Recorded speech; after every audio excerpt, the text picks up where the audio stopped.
Oh, I can't get on screen today. I'm so messed up.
Thank God for Max. Thank God for Max. Now we're going to have to start all over. Ha ha ha. One more time. That was practice.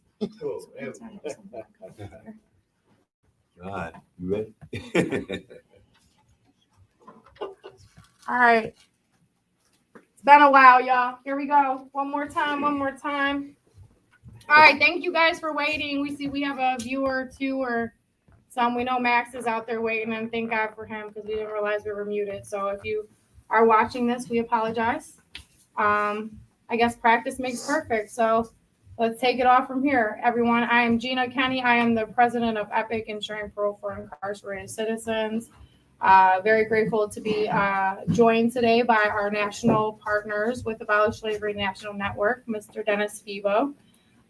We have been the lead organizers alongside Abolish Slavery National Network, doing our due diligence to end the exception clause in the 13th Amendment, which still very much so allows slavery to be legal within our prison system. And even amongst that, like there are so many other agendas and fights that actually slavery can brew into. But our main fight is the felony impacted people and those that are incarcerated. So yeah, we've been fighting alongside Abolish Slavery National Network for very many General Assemblies. It feels like four. I think this is our fourth rodeo. Still pushing forward. We'll keep pushing forward. Super, like I said, super excited to do the work with Abolish Slavery National Network. And when I first started, there was only a couple of states that had ended the exception clause in their 13th Amendment or had to introduce legislation to amend it. Because honestly, we all live in one country. All of our laws are different, and some of them have the exception clause, some don't. So we just have to make sure that whether you do or you don't, we have to introduce legislation to make sure that that's taken care of. Because in 2025, there shall be no slavery, period, for anyone under any circumstances. So that's why we do the work that we do. Dennis and I have been in the fight for it seems like forever, but definitely from the start of Abolish Slavery National Network. Nor his state nor my state has done the right thing yet, but that doesn't discourage us. We stay dedicated, we stay in the fight, and we keep continuing to push forward. We went from a couple of states now to, Dennis just mentioned while we were on mute, 9 states. So it goes to show you this is an ever-growing movement, and we are making history. And that's why we want to open up the gates and our arms to offer other people to make history with us and become slavery abolitionists. And with that, I will pass it to my friend Dennis Febo with Abolish Slavery National Network. Thank you. Peace, family. I'm Dennis Febo, lead organizer for the Abolish Slavery National Network. But Jenna said pretty much a lot of what we've already done. But we're here to support Ohio and just to show that, like we just got in a car and drove from New Jersey. It's like wherever the people are organizing to end slavery, that's where we're going to be at. So we're here in support of the residents of Ohio. All right. Once again, my name is Eddie, and I'm part of the Abolish Slavery National Network with Dennis. I had mentioned earlier that we started this on a whim, and I met Dennis while I was incarcerated, and he came one day up to me and said, "Pabon, let's sign a petition to end slavery." And I was like, "End slavery? Like yeah, whatever, But then when he broke it down to me, he literally opened my eyes to the fact that I was being duly punished for my crimes, because not only was I doing time and being taken out of society, but the politics of this whole thing was making money off of my body. And because if I didn't work, I can get punished again. But anyway, we took on this thing. It started off with that little petition, and just lo and behold, here we go, 9 states working with Ohio. From here, we're going to Kentucky, and we're taking this to all states. Hopefully we can make a big difference in the country. And for all those who tag along, just know that this is something that can make history. It will make history, and for someone like myself that I never thought that I would be a part of anything this big, it is a great feeling to know that somehow, somewhere I fit in to make a difference for people who have been in the situation I have been in. When I came home from being incarcerated, I come home with nothing. and then I'd have to figure out how I'm going to start over. But this can mean this is the change of this thing can mean the difference between ending recidivism, or at least bringing it down to a bare minimum, or to continue the same roller coaster ride we've been going. You know, when I came home with nothing, now in abolishing the slavery in the states, if they ever wanted to make an inmate work, they would have the option of, you know, making money, to save money, to come home to something, and having the chance when you come home, you're not in survival mode, but you have, you know, you would have accumulated enough funds to decide where, in which direction you want to head with your life. And right now, as always been, inmates, incarcerated individuals have come home to nothing. Now we're trying to make it that if you make a mistake and you pay the price for what you've done, and there are opportunities offered to you that, you know, you can come home to something, you know, it'll mean the world to change. And with that, you know, it's a pleasure being here. Absolutely. We're glad to have you here. Dennis and his buddy here, Eddie. Yes, there you go. They travel from New Jersey. We're super grateful to have you guys. And of course, safe travels, because they're on a mission after this. They're headed to Kentucky, so watch out.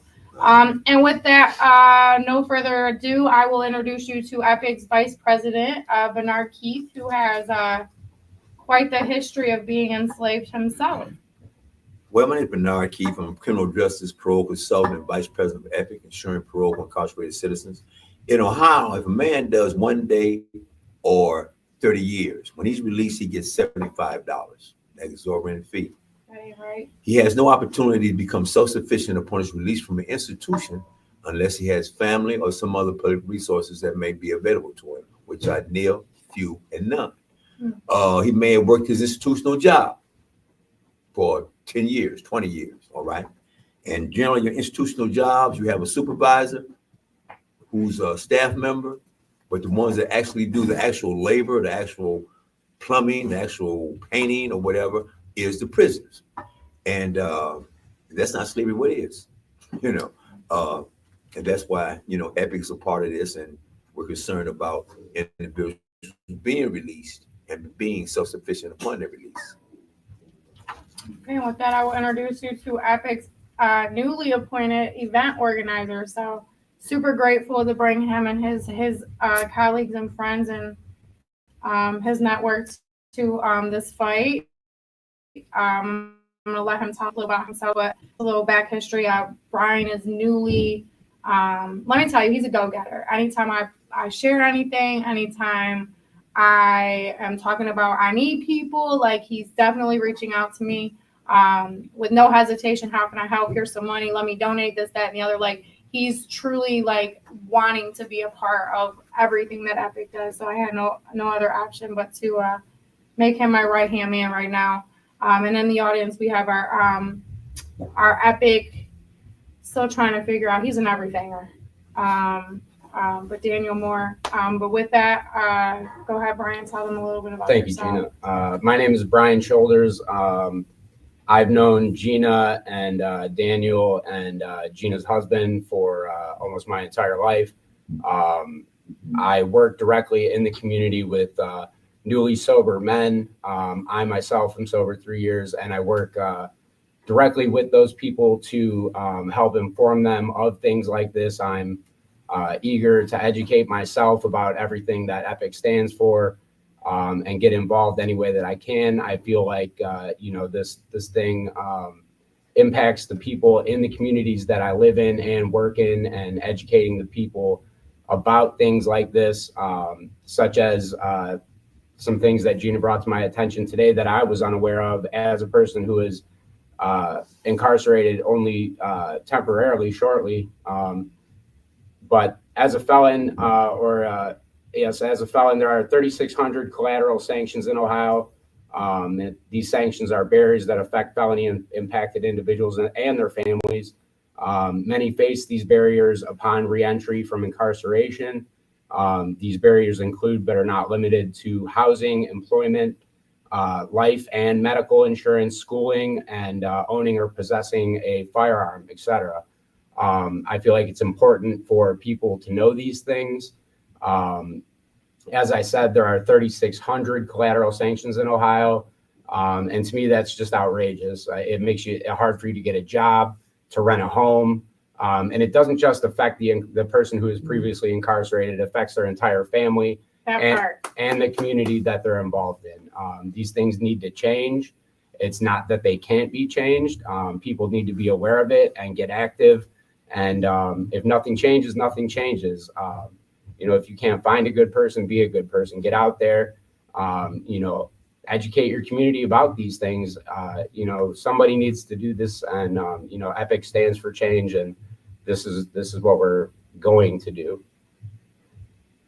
Okay, and with that being said, I just want to set some ground rules here. I am super excited. I know the audience out there is super diverse because we don't play that mess.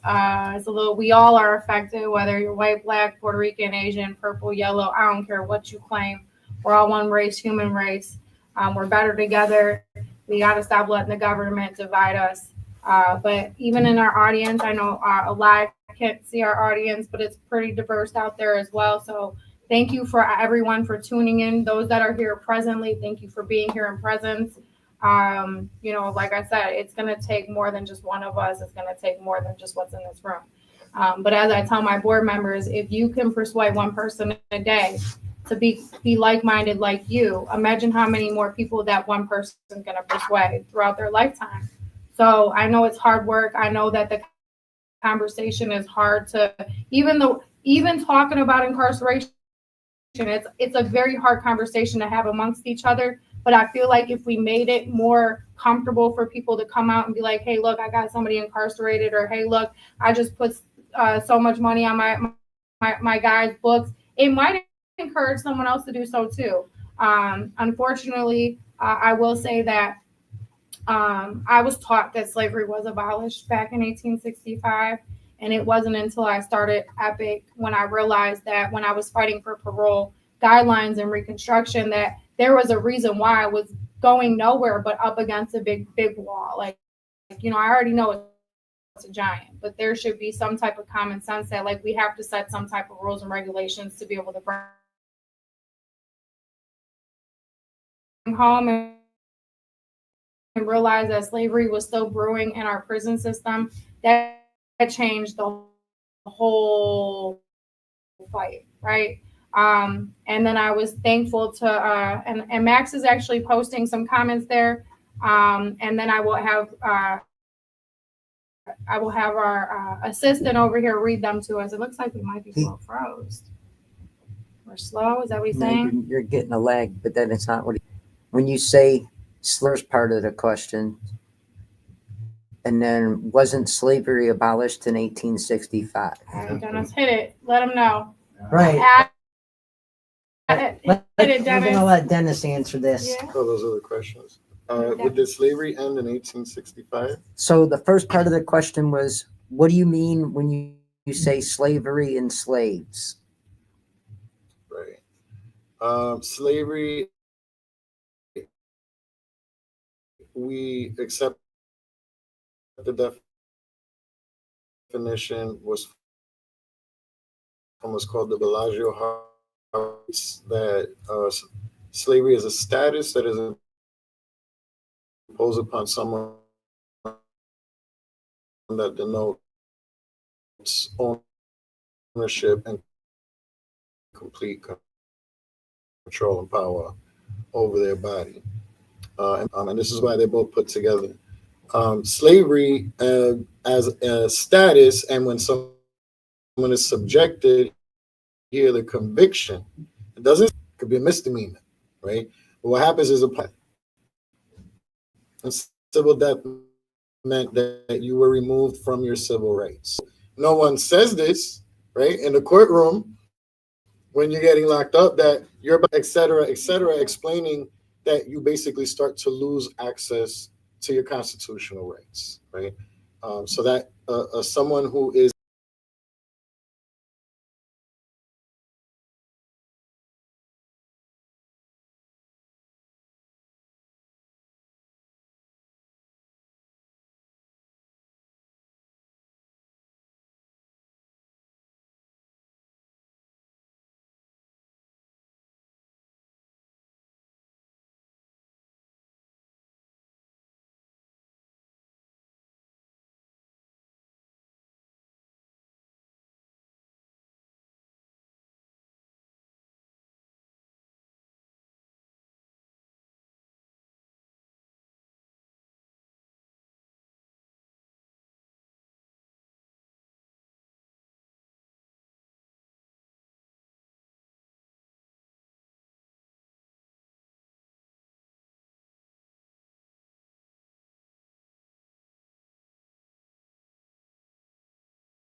otherwise affect the law administration of the criminal justice system.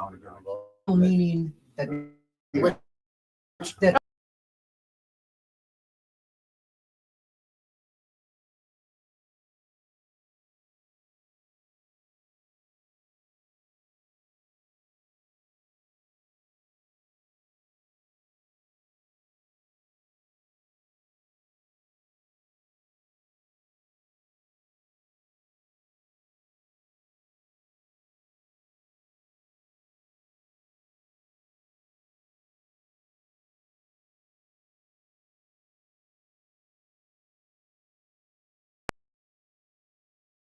All right. We apologize, y'all. Some technical difficulties. The Wi-Fi at the establishment we're at wasn't as strong as we are, but we're back in business. And it looks like the little iPhone, even though I'm an Android person, oh no, you're Android. Okay, yeah, Android did us good. No offense to the iPhone over there. So we're back, guys. Thanks for waiting. We appreciate it. We kind of got off a little bit because we have, like I said, we have an audience here as well. So we were kind of like educating the local people on why language matters and why we have to speak a certain language when we're doing this work. And who did we leave off with? Brian? No. The question on what was slavery. Oh, okay, yeah, what was slavery? There's several, a whole bunch more questions there now. Yeah, that was really important. So let's So I Can could we just read backtrack? it. Pretty Yeah, much. just read it real quick. The legal definition, according to the Bellagio-Harvard Agreement and the 1926 Slavery Convention, slavery is the status or condition of a person over whom any or all of the powers attaching to the right of ownership are exercised.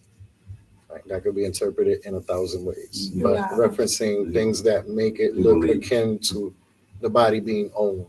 Okay, now, I think the second part of the question is pertaining to the amendment and how slavery wasn't really abolished. Correct. So yeah, we were taught that slavery was abolished after the Civil War in 1865 upon the passage. I mean, they fought over this a lot. It was a nation of the 180,000 deaths. And people didn't. Most of us don't know this today. Instead, we all just didn't say that there, but way back. Law, right? The fact that labor were associated with culture from England, right? So you look at the cultures around the world, they may not practice punishment or justice; they may practice restoration. Okay, so one is the cultural belief that someone must be punished, right? And that punishment as slavery or involuntary servitude. So if anybody hears me, they're called either the exception clause, but in law it's called the punishment clause, which is funny, right? Because we have an 8th Amendment that says cruel and unusual punishment, but for some reason slavery and involuntary servitude aren't the moment you get convicted, right? So we see the hypocrisy in our own very Bill of Rights, right? So basically, after the war, the exception clause had existed since Vermont 1777. Constitution, throughout all the other states that started adding it in. The abolitionists and that whole deal towards the end was, some people were going, let's just do it gradually. Let's not do it all. Let's not rip the Band-Aid off.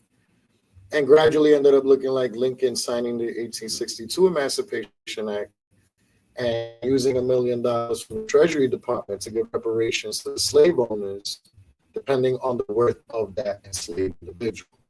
Right? Lincoln wrote this. So how can that man write that and also be considered the liberator? Right. When we understand that, one, he did have racist notions, they're written. Two, the intention of the Emancipation Proclamation of the 13th Amendment wasn't because he cared about Black people. It was a war strategy and an economic strategy. Right. They want it to be gradual, and gradual it remained because the exception remained there as to be discussed later.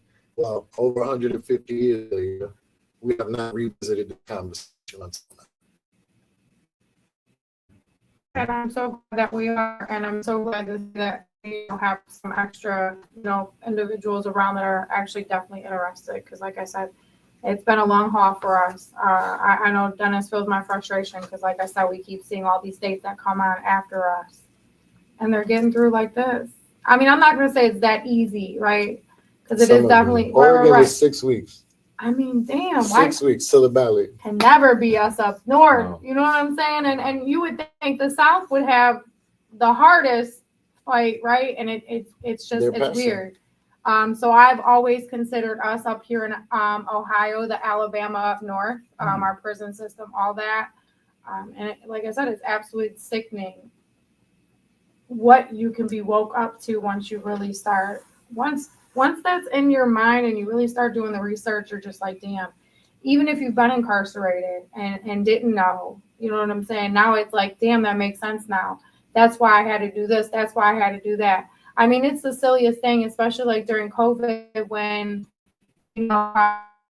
people were cleaning cells and blocks and, during the most scariest time, right? And they weren't really being compensated for it or anything. And if they chose to wake up and being fair for the lives and chose not to go to work, they were being penalized for that, right?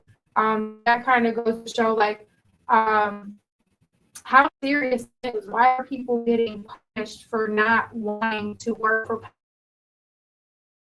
incarcerated and debt to society and this and the other? Legally slaving individuals and not allowing people to come home upon release because they have a dollar sign over their head.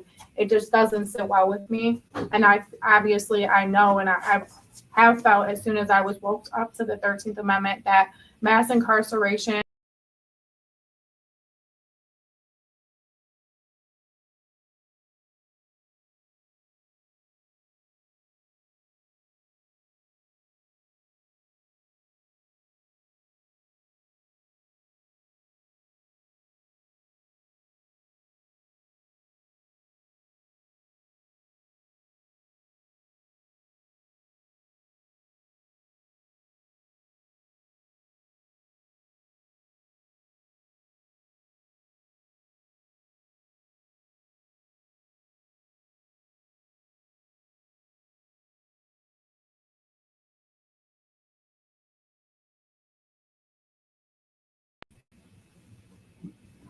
we apologize, y'all. Make sure we're not muted. If you can hear us, say yeah. I believe they can. We're not muted. Okay, sorry about that, you guys. We're having difficulties. We are in a basement. But as long as we can keep profiting off of people's bodies, why would they allow them to come home? I mean, like they have mentioned, I wife someone who was factually innocent, wrongfully convicted, intentionally convicted. He was sentenced as a juvenile, never even witnessed it, and the things that he is subjected to, like it's insane to me. A lot of things that he does that that they do to them penalize him once he goes up to the parole board. And then you guys here in Ohio, we have 4 laws that are sentencing our individuals. One of them is called the old law, which is anyone that was sentenced before 1996, which is when the Truth in Sentencing Crime Bill came out, right? So anyone that's been incarcerated before 96 and they're still incarcerated now, I mean, you do the math, right?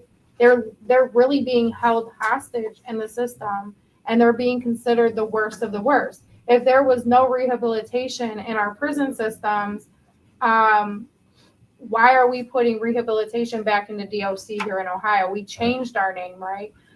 If an individual cannot be rehabilitated to be paroled out, what's the sense in where was I going with that?